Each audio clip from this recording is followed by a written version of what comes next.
Pernah nggak kamu bertanya ke diri sendiri, kenapa setiap kali kamu niat berubah, niat itu selalu kalah? Kamu bikin jadwal, bikin target, bahkan kadang sudah berjanji sama diri sendiri.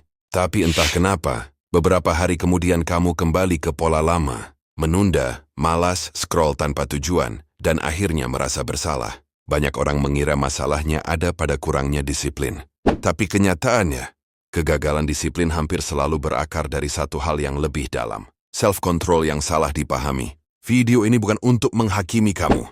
Justru sebaliknya, video ini dibuat untuk semilebak semata, supaya kamu sadar bahwa mungkin selama ini kamu sudah berusaha keras, tapi dengan cara yang keliru. Kesalahan pertama, mengira disiplin itu soal motivasi. Kesalahan paling fatal dalam self-control adalah mengandalkan motivasi. Banyak orang menunggu mood yang tepat untuk mulai disiplin. Menunggu semangat datang. Menunggu perasaan siap, menunggu hari yang terasa pas. Padahal motivasi itu sifatnya sementara. Ia datang dan pergi. Kalau self-control kamu bergantung pada motivasi, maka disiplinmu akan rapuh. Orang yang terlihat disiplin, bukan karena mereka selalu termotivasi, tapi karena mereka membangun sistem yang tetap berjalan, bahkan saat mereka tidak ingin melakukannya. Self-control bukan soal perasaan, tapi soal keputusan yang diulang. Saat kamu menunggu motivasi, sebenarnya kamu sedang memberi kendali pada emosi, bukan pada diri sendiri. Kesalahan kedua, terlalu keras pada diri sendiri. Banyak orang gagal disiplin bukan karena mereka lemah, tapi karena mereka terlalu kejam pada dirinya sendiri. Mereka membuat target yang tidak realistis.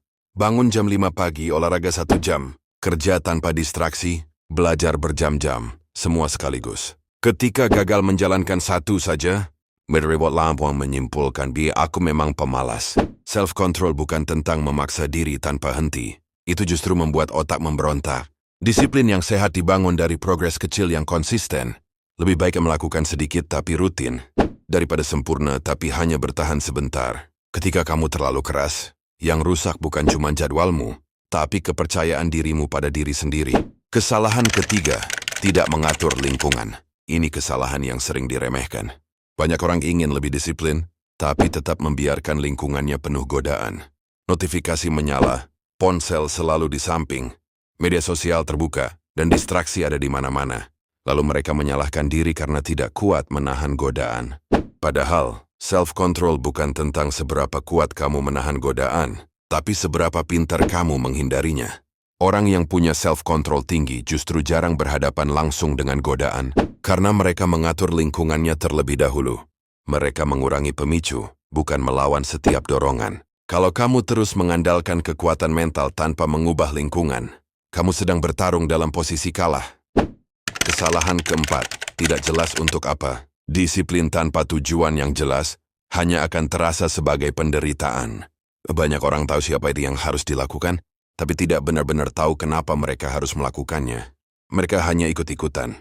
Ikut tren produktif, ikut standar orang lain, ikut tuntutan sosial. Self-control akan jauh lebih kuat ketika terhubung dengan alasan yang personal. Bukan sekadar ingin terlihat produktif, tapi ingin hidup yang lebih terarah. Bukan sekadar mengejar hasil, tapi ingin menjadi versi diri yang bisa dipercaya. Tanpa why, yang jelas disiplin akan selalu terasa berat dan mudah ditinggalkan.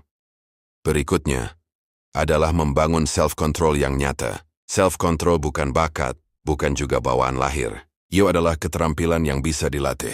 Dimulai dari kesadaran, bukan paksaan. Dari keputusan kecil, bukan perubahan drastis. Dari sistem yang realistis, bukan tuntutan sempurna. Mulailah dengan satu kebiasaan kecil yang bisa kamu lakukan bahkan di hari terburukmu.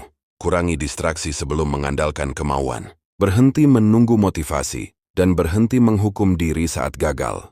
Disiplin yang sejati bukan tentang tidak pernah jatuh, tapi tentang selalu kembali dengan cara yang lebih cerdas. Kalau kamu merasa video ini menampar, itu bukan kebetulan. Itu tanda bahwa kamu sebenarnya peduli pada hidupmu, tapi mungkin selama ini berjalan dengan arah yang salah. Ingat, kamu bukan kurang disiplin. Mewahani bela cara yang lebih tepat. Kalau kamu ingin belajar membangun self-control dan manajemen waktu yang realistis, bukan versi palsu ala media sosial, subscribe channel ini. Klik like kalau video ini relevan dengan kondisimu, dan tulis di kolom komentar. Kesalahan mana yang paling sering kamu lakukan? Karena perubahan besar selalu dimulai dari kesadaran kecil. Dan hari ini kamu sudah memulainya.